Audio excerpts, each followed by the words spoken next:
Subscribe कीजिए हमारे channel नूर रज़ा को और बेल आइकन को प्रेस कीजिए जिससे आपको हमारी न्यू वीडियो की नोटिफिकेशन मिलती रहे। मुझे एक बात याद आती है, मैंने पढ़ा था ट्रेन में एक आदमी सफर कर रहा है और उसके साथ 3 बच्चे हैं। बड़े बेटे की उम्र 7 साल की, दूसरे बेटे की उम्र 5 साल की, तीसरे की 3 साल की। छोटे बच्चे 7, 5 और 3 साल की उम्र के बच्चे हैं।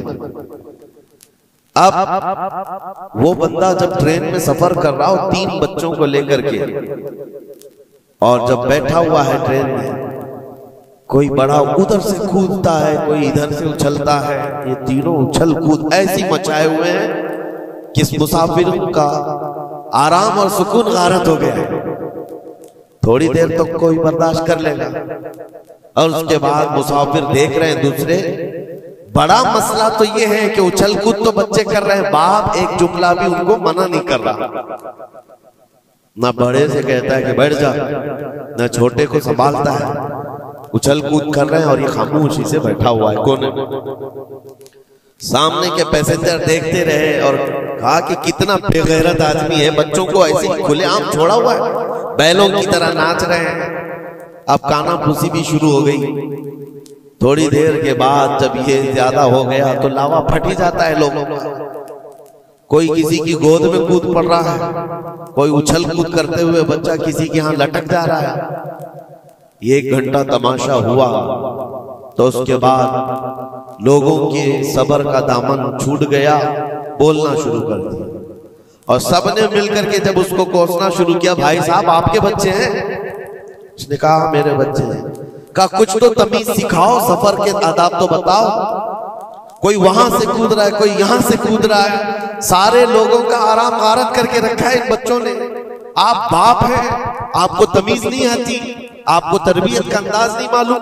सबकी डांट डपट सुनता रहा और उसके बाद थोड़ी देर के बाद भुर्राई हुई आवाज निकली, उसकी दर्द भरी आवाज निकली। कहा मैं इनको तरबियत अच्छी तरह से देता हूं, तमीज भी है सब, लेकिन मसला ये है कि आज ही सुबह इनकी माँ मेरी बीवी का घर में इंतकाल हो चुका है।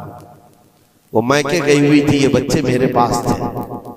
मुझे सुबह खबर आई है इनकी माँ का अचानक दौरा पड़ने से इंतकाल हो चुका। मैंने अभी तक इन बच्चों को बताया नहीं कि इनकी माँ का इंतकाल हुआ। ये जितना उछल कूद कर रहे हैं, खेल रहे हैं, अभी घर पहुंचेंगे तो इनकी सारी खुशियां खत्म हो जाएंगी। ये अपनी माँ की मुर्दा लाश को देखेंगे तो सारा उछल कूद चला जाएगा। बस मैं इसलिए इनको इतनी देर के लिए छोड़ा था कि जितनी देर खुशी मना सके मना ले, फिर जिंदगी भर इनको मां को खोने का एहसास तो सताता ही रहेगा। बस इतना जुमला उसका निकला तो हिचकियां बंद गई। जो बगल में मौजूद मुसाफिर थे सबकी आंखों में आंसू आ गए। अब कोई बच्चे को उठाता चूमता था, कोई उसको गोद में उठा रहा है। बच्चों को खबर नहीं है कि इनकी मां का इंतकाल हुआ है और ये बंदा उनको सफर पर ले जा रहा है। लेकिन थोड़ी ही देर के लिए दूसरे मुसाफिरों ने क्या क्या बदगुमानियां कर ली। मेरे अजीजों, किसकी जिंदगी में क्या चल रहा है आपको खबर नहीं है।